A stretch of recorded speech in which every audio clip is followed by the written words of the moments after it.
next guy is from Charlotte, North Carolina, and he is a comedian and he hosts the Hot Breath Pro Talks podcast. You heard me, the Hot Breath Pro Talks podcast. And also the Teacher's Lounge podcast. I think he's a former teacher and he's definitely a comedian and a regular here at Flappers. Please put your hands together for Bo Johnson. Oh, thank you, everybody. So at the age of 22, I learned that my mother clearly loved my sister more than me. I found this out because my sister was the one that was given up for adoption and raised in Hawaii. While my sister spent childhood on Hawaii's pristine beaches and gorgeous mountains and ridiculous gas prices, I was raised in the lettuce fields of Salinas, California, arguing with teachers over their delusional love for John Steinbeck, the town enemy turned hero because of a Nobel Prize. As a child, I ended up going to be raised by my very loving and overprotective grandmother because it turned out my mom would rather be the Florida lot lizard at pump number 3. You're welcome, truck drivers. I was 13 when my mother got married, moved back to California, and settled down the only way two hippies know how to do. In a trailer park supplied with a Volkswagen Bug, Grateful Dead everything, and a lifetime supply of weed. Needless to say, my teenage world became full of abnormal lessons that prepared me for the real world of 1969, not 1995. For instance, when I was 15, I was mowing lawns for money. And when it came to mowing my parents' lawn, I ran out of gas. I asked, can I go to the gas station and get some more gas?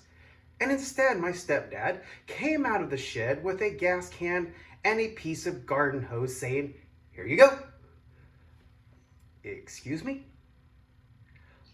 We then went to the Volkswagen Bug and that became the gas station. And the lesson of siphoning gas began. Of all the possible lessons to receive, it was the valuable lesson of spit, don't swallow. Yeah. As a teen, I loved music. I listened to everything from rock to country to reggae. My love for music came to the point my mother thought I should become a radio DJ. And so I rebelled and became a pro wrestler and then a teacher because I didn't like the circus. But not only did I receive an education in music of Pink Floyd and Jerry Garcia's catalog, I also received my official hippie drug education. But it's not your typical 80s and 90s education, which is, this is your brain on drugs. Any questions? No, it was, which album do you listen to on acid, LSD, and shrooms? Apparently, I got it wrong when I was listening to Pink Floyd while rolling a joint. The next lesson in life came as a man cannot be held prisoner. Same goes with cats. Yeah, that's right. My stepdad broke a cat out of San Quentin prison, and Arlo Guthrie enjoyed a life of food, laziness, and pot. That's right. The smoke rotation consisted of 2 hippies and their cat. It was puff, puff, meow, puff, puff, meow.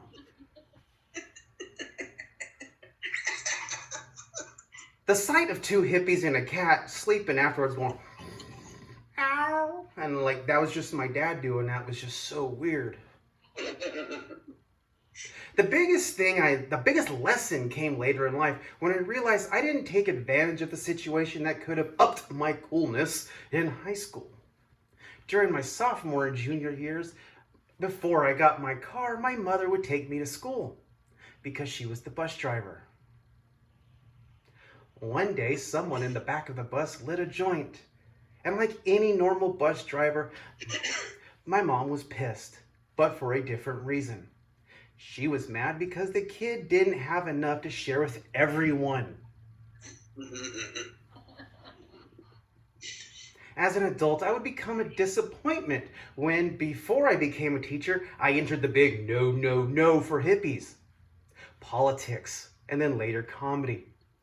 Meanwhile, on a beach in Hawaii, a whiter than white adopted girl learns to scuba, surf, and wrapping pigs in banana leaves, and a mother realizes she gave up the wrong kid. Thank you, everybody. Yeah, Bo Johnson. That's great. Hey, Bo, I want to ask you something. That's so interesting because when I think about, like, obviously it's a different generation, and I just think, like, I think it would have been so cool to grow up with hippie parents. I think my daughter is growing up with a hippie. It has its advantages, but then there's times it's like, you didn't have to save up that many camel coupons to get a jacket. You could have just went and bought a jacket. And then there was the fact, funny. yeah, and then there was the fact that, look, I was just trying to enjoy Pink Floyd's The Wall. I did not need to know everything else that came along with it. Thank you very much. Yeah. And then, that's real. No, it's super interesting. My daughter is 14 now, and she definitely knows that I smoke pot and stuff. But we call it "Mama's going to the kitchen." no, in our case, I never understood which bowl we were talking about. Was it Maui Wowie or Captain Crunch I was going for? I don't really know. Very interesting. Really great. Thanks so much, Bo. Thank I you so appreciate much. coming. Thank you. All right, you guys.